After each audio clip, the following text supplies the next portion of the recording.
నువ్వు ఏ రకంగా అయితే నువ్వు జీవించాలి అనుకుంటున్నావో ఆ జీవితం మొత్తం నీ థాట్స్ మీద బేసే.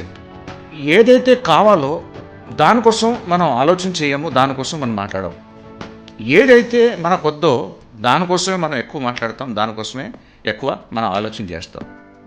నీ జీవితాన్ని మార్చాలన్నా, నువ్వు మంచి జీవితం నువ్వు జీవించాలన్నా దానికోసం కావాల్సింది నీ థింకింగ్ ప్రాసెస్, నీ థాట్ ప్రాసెస్ అనేది నువ్వు మార్చుకుంటే నీ జీవితంలో మార్పు అనేది నువ్వు చూస్తావు. మన దగ్గర డబ్బు లేదు అనే దానికోసం మనం ఎక్కువ ఆలోచన చేస్తాం. ఓకే, డబ్బు లేదు, లైఫ్లో డిస్టర్బెన్సెస్ ఉన్నాయి, ప్రాబ్లమ్స్ ఉన్నాయి, స్ట్రగల్లో ఉన్నావు, జాబ్ లేదు, నీ లైఫ్లో చాలా ఇష్యూస్ ఉన్నాయి. ఈ ఇష్యూస్ నీ ఒక్కరికే కాదు, ప్రపంచం అంతా ఎంతమంది అయితే ఉన్నారో ప్రతి ఒక్కరికి ఈ ఇష్యూస్ ఉన్నాయి. ఫైనాన్షియల్ ఇష్యూస్ ఉన్నాయి, ఫ్యామిలీ ఇష్యూస్ ఉన్నాయి, సిచ్యువేషన్స్ బ్యాడ్గా ఉన్నాయి, ప్రాబ్లమ్స్ ఉన్నాయి. ఇన్ కేస్ మన ప్రాబ్లమ్స్ని మనం కంపేర్ చేసుకుంటే మన ప్రాబ్లమ్స్ కన్నా ఎక్కువ ప్రాబ్లమ్స్ ఉన్న వాళ్ళు మన చుట్టూ చాలామంది ఉన్నారు. వాళ్ళని చూసినప్పుడు మనకు అనిపిస్తుంది ఏమని, అరే నా ప్రాబ్లం అయితే వాడికన్నా చాలా తక్కువ ఉంది కదా అని అనుకుంటాం.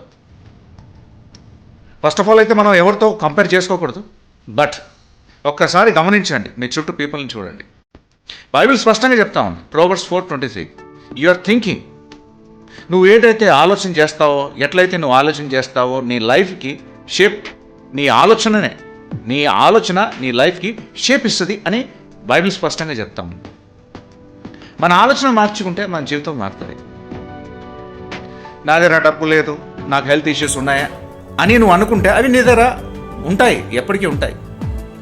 అవిటి నుండి నువ్వు బయటికి రావాలి అని నువ్వు అనుకుంటే నీ ఆలోచన, నీ థాట్ ప్రాసెస్ అనేది మారితే నీ జీవితంలో మార్పు అనేది నువ్వు చూస్తావు.